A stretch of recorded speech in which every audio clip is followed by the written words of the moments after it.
For the record, they do not have a problem with people carrying inside a bar.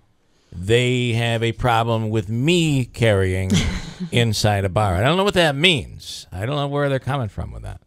The hell does that mean? Signed Grey Goose. I don't know. I don't know where that's coming from. Gabby Cabby, 650, good morning in New York City. The man, Peter Franklin, good morning.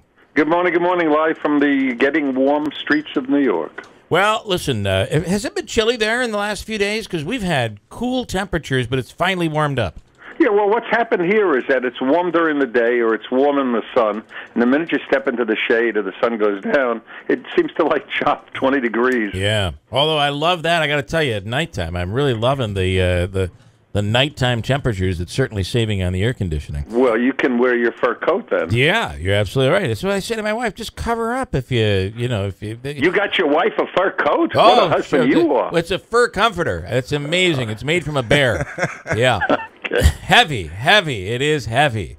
Okay, late breaking Yenta Yak. What's the story? New York City Police. Which one? Supporting allegations that a black teenager was chased by a white group. Okay. That once again, I always like to prove to the audience that we don't rehearse this stuff. This is really live radio. We don't. So I didn't know exactly what you were talking about, but now I know what you're talking about. No, there's this black kid. I don't know, am I allowed to say that? Yeah, or African-American? Well, let me know what I'm supposed there was to say. a white group going after him, right? Yeah, and they went and they beat him up, and they chased him down the street and everything. So now the cops said that it's not a hate crime. Oh, I guess it was that this black young man was going out for a walk, and he just happened to get in their way. They must have been jogging, maybe a running club or something or other. Yeah. And because he got in their way, it's not a hate crime. I mean, it's just absolutely ridiculous. I mean, the hate crime thing is kind of silly anyway. Either you're doing a crime or you're not doing a crime. I don't know why you have to classify it. But for the police department to say race had nothing to do with it, I don't know. When 6 white guys beat up a black guy, I think that has something to do with race. I got to tell you, I think they don't want to bring up the racial issue because they know that Al Sharpton is going to be out there protesting and causing a big, turning it into more than the isolated incident, and terrible as it is, but an isolated incident like it was, right? Oh, absolutely. That's Uncle Al, the kitty's pal. Yeah. Okay. Another headline from New York Times, following it was a blockbuster piece about Donald Trump, how Donald Trump bankrupted his Atlantic City casinos, but there's more. Dun dun dun. Yeah, but listen, the Times has been on his case constantly. I mean, there isn't a day that goes by that the New York Times doesn't do an anti-Trump thing. Are you aware, I hate to put you on the spot, who the owner of the New York Times is?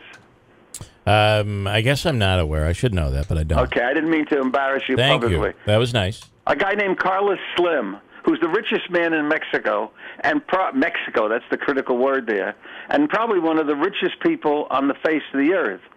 So the New York Times is beating the heck out of Trump under the direction of a Mexican guy. Gee, isn't that an interesting coincidence that the Times isn't mentioning? I know people don't want to hear this, but I know many newspaper people. Good luck trying to have the boss walk down the hallway and say, this is what I want you to talk about.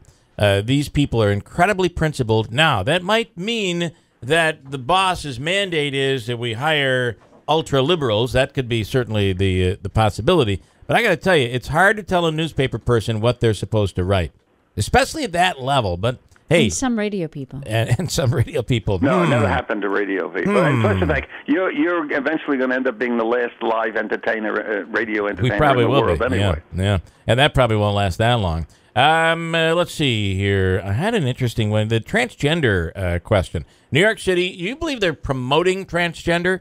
Yeah, I have a right on. Go look at the website, Gabby.com, and that's a promotion that the city of New York is putting up. I guess it's going to be on buses and subways and things, where they're really saying, hey, look, if you want to be a transgender, then no problem, come on to New York, and we love our transgenders, which, isn't particularly upset, but I have to be a little bit cynical and say, look for the money. Somebody in City Hall is making a buck on the ads, the layouts, the printing, and what have you. I don't know that they're really that worried about transgender people. It's almost like when a city does the tax-free for artists, for instance, or we're going to do a tax-free program for movie makers to come into town. I mean, are they doing like a tax-free, hey, everyone around the country, if you're transgender, come here? Yeah, well, listen, in New York City, the only color that matters here is green. And no matter what social program happens in New York City, which I guess is not so unusual, it's somebody's making a buck on it. So the printer in this case, I have an unsubstantiated charge that he's the mayor's brother-in-law. Well, because in New York, would you agree that it is just the most diverse city you're going to find? And to see somebody walking down to see two lesbians, or to see somebody with some crazy attire that you've never seen before, I mean, you see such diversity, and nobody pays any attention to it there. No, absolutely. And by the way, the season of the naked breasts is here, because in New York City we had a law that said a guy couldn't walk on the streets without a shirt. When the city council changed that law a couple of years ago, the girls complained and said they wanted to have the same right. So it is absolutely legal, really, in New York City for a woman to walk around without a shirt. And now that it's starting to get warmer, you will see the occasional woman just, walking on Fifth Avenue without a shirt on. As long as you're not profiting from it. Oh, you can't profit from it. Right. And by the way, that's not just New York City. It is It's New York State. It's New York State. We have seen that up here. There was some demonstrations going on out at Sylvan Beach. All right, one last story. This was a few years back. An off-duty police officer arrested for assaulting a 71-year-old woman at his home in Brooklyn. What the hell? Well, that'll be the last time a 71-year-old woman starts up with an NYPD. They got into a dispute because the dog was off the leash, and the next thing you know, he hits her. Wow. Which is not going to help his career. But the Patrolman Benevolence Association, the union, will come to his defense and say, well, it wasn't really, he didn't hit her that hard. I'd like to see the guy get fired, but I'm betting, my prediction, he's not going to get fired. Best rumor told to you this week in the taxi. Quickly, what is it? The lesbian thing? Yeah. You want me to say that? Well, I don't know. What do you have? I don't even read the whole thing. It's about this is a new thing now. Hillary is a lesbian with whom Oh, that's the rumor. Okay. I'm not sure. Now you're sorry you asked me, huh? Down that road. Hey, I'm just a messenger. But that's what people are talking about. As this thing with the thing gets on here, it's going to get dirtier and dirtier. I should have known when the first word was rumor. So, yeah, well, you see, you're not reading the script. I'm not. You're right. But it shows you just what you said earlier. This is all off the cuff. Yeah, exactly. Good or bad. All right, listen, I got a break. Peter, good stuff. It's the best tour in New York City. It's Gabby.com for details. All these stories are up on his website as well. Peter, thanks. We'll talk to you next week. You got it. Bye-bye. Peter Franklin. Got a break at WIBX.